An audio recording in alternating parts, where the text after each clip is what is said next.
cat is around the corner. It is one of the toughest exam in the year, and the students जो सबसे किसी particular topic में डरते हैं वो है क्वांट का सेक्शन. बट रिमेंबर फ्रेंड्स, आपके पास 40 मिनट्स हैं and there are 22 questions to get done. Out of this 22 questions, 5 are sitters. Sitters का मतलब होता है ऐसे questions जो आप 1 मिनट में कर सकते हैं.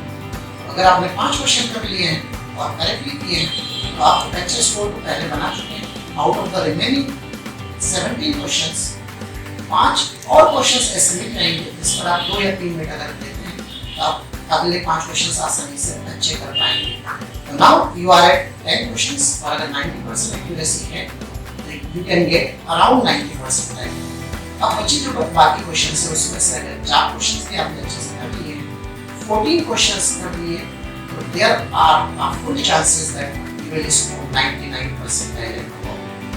सो फ्रेंड्स, आपको घबराने की बिल्कुल जरूरत नहीं है. 40 मिनट्स में आप अच्छे से अगर परफॉर्म कर जाते हैं 14 questions 40 minutes and you are done with 99% time. So best of luck.